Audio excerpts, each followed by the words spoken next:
जरा सोचिए, एक ऐसी दवा जिस पर दशकों से लाखों लोगों का भरोसा था, जो शायद हर घर की मेडिसिन कैबिनेट का हिस्सा थी।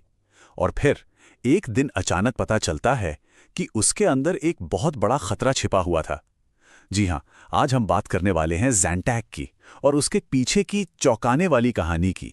ज़ैंटैक, जिसका जेनेरिक नाम है रैनिटिडीन, ये हार्ट बर्न और एसिडिटी के लिए एक तरह से गो टू दवा बन चुकी थी। हर कोई इसे इस्तेमाल करता था और ये मानकर चलता था कि भाई ये तो पूरी तरह से सेफ है।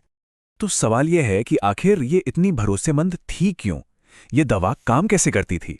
चलिए पहले इसे ही समझते हैं। तो देखिए, रैनिटिडीन एक H2 ब्लॉकर है। अब इसका मतलब क्या है? आसान भाषा में समझें तो ये हमारे पेट में उन सिग्नल्स को ही ब्लॉक कर देती है जो एसिड बनाने का काम करते हैं। मतलब एसिड कम बनेगा तो हार्ट बर्न से राहत मिलेगी। बिल्कुल सीधा और असरदार तरीका। और यही वजह थी कि ये इतनी ज्यादा पॉपुलर हो गई। लेकिन फिर कहानी में एक बहुत ही खतरनाक मोड़ आता है।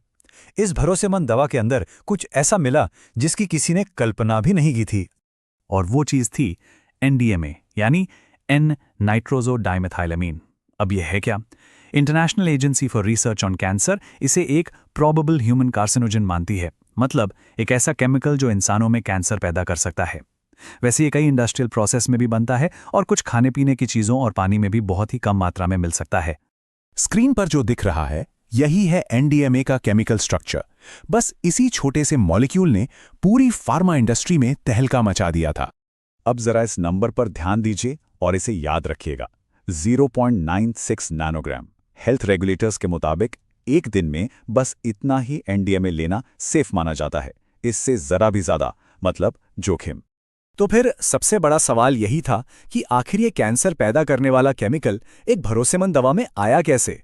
क्या ये दवा बनाने में कोई गड़बड़ी हुई थी या फिर कहानी कुछ और ही थी? इस गुत्थी को सुलझाने के लिए साइंटिस्ट्स को हमारे शरीर के अंदर झांकना पड़ा। और पता है क्या? असली जवाब दवा की बोतल में नहीं था, बल्कि हमारे पेट के अंदर हो रही एक केमिकल रिएक्शन में छुपा था। साल 2021 में जामा नेटवर्क ओपन में एक बहुत ही अहम स्टडी छपी। इसमें वैज्ञानिकों ने एक एक्सपेरिमेंट किया, ये देखने के लिए कि रैनिटिडीन की गोली पेट में जाने के बाद करती क्या है। तो उन्होंने किया क्या? उन्होंने लैब के अंदर ही पेट जैसा एक माहौल तैयार किया, मतलब नकली गैस्ट्रिक फ्लूइड बनाया और उसमें रैनिटिडीन की एक 150 mg की गोली डाल दी। फिर इसे बॉडी टेम्परेचर यानी 37 डिग्री सेल्सियस पर रखा। और सिर्फ इतना ही नहीं, उन्होंने पेट की अलग अलग कंडीशंस को समझने के लिए एसिडिटी का लेवल यानी pH लेवल भी बदला। और जो नतीजे सामने आए वो सच में चौंकाने वाले थे। जब पेट का माहौल बहुत ज्यादा एसिडिक रखा गया तो NDMA का लेवल आसमान छू गया, करीब करीब 1,98,000 नैनोग्राम। और सुनिए, कम एसिड वाले माहौल में भी ये 3,310 नैनोग्राम था। ये दोनों ही नंबर सेफ लिमिट से बहुत बहुत ज्यादा थे। और कुछ खास कंडीशंस में तो 150 mg की गोली से 3,20,000 नैनोग्राम तक NDMA बन गया। आपको याद है ना सेफ लिमिट क्या थी? सिर्फ 0.96 नैनोग्राम। जी हाँ, बिल्कुल सही सुना। ये एक्सेप्टेबल डेली लिमिट से 3 लाख गुना से भी ज्यादा था। तो खुलासा ये हुआ कि रैनिटिडीन का मॉलिक्यूल खुद ही स्टेबल नहीं था और पेट के एसिडिक माहौल में पहुंचते ही वो टूटकर ये खतरनाक NDMA बना रहा था। अब इतने चौंकाने वाले खुलासों के बाद रेगुलेटर्स, खास तौर पर US FDA यानी फूड एंड ड्रग एडमिनिस्ट्रेशन के लिए एक्शन लेना जरूरी हो गया था।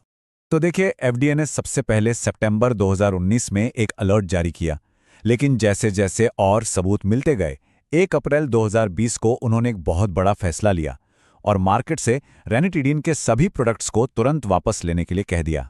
और FDA ने पाया कि प्रॉब्लम सिर्फ पेट के अंदर की रिएक्शन तक ही सीमित नहीं थी। जांच में यह भी पता चला कि समय के साथ और खासकर अगर दवा को ज्यादा टेम्परेचर पर रखा जाए तो टैबलेट के अंदर NDMA का लेवल अपने आप बढ़ने लगता था। इसका मतलब ये हुआ कि जो दवा जितनी पुरानी होती उसके उतना ही ज्यादा खतरनाक होने का चांस था। FDA की डायरेक्टर डॉक्टर जैनेट वुडकॉक ने इस पर कहा, क्योंकि हम ये नहीं जान सकते कि प्रोडक्ट को कैसे या कितने समय तक स्टोर किया गया होगा, हमने फैसला किया कि ये उपभोक्ताओं और मरीजों के लिए तब तक उपलब्ध नहीं होना चाहिए जब तक कि इसकी क्वालिटी सुनिश्चित न हो सके। मतलब कोई रिस्क नहीं लेना था। तो अब रैनिटिडीन मार्केट से बाहर है। ऐसे में हार्टबर्न से परेशान लोगों के लिए क्या ऑप्शंस हैं और इस पूरे मामले से हमें क्या सबक मिलता है? अच्छी बात यह है कि कई सारे सेफ ऑप्शंस मौजूद हैं। एफडीए ने दूसरी दवाओं की भी टेस्टिंग की, जैसे फेमोटिडीन यानी पेप्सिड, सिमेटिडीन यानी टैगेमेड, ये भी H2 ब्लॉकर्स ही हैं। इसके अलावा इसोमीप्रेजोल यानी नेक्सियम और ओमिप्रेजोल यानी प्राइलेसेक जैसे दूसरे एसिड रेड्यूसर्स की भी जांच की गई और इनमें एनडीएमए नहीं मिला। ज़ैंटेक का ये पूरा मामला एक बहुत ज़रूरी बात याद दिलाता है। जिन दवाओं को हम सालों से बिल्कुल सेफ मानकर इस्तेमाल करते रहे हैं, हो सकता है उनमें भी कोई अनदेखा खतरा छिपा हो। और ये एक बड़ा सवाल खड़ा करता है, हमारी दवा की अलमारी में रखी और कौन सी आम दवाएं हैं जिनके बारे में शायद हम पूरी कहानी जानते ही नहीं।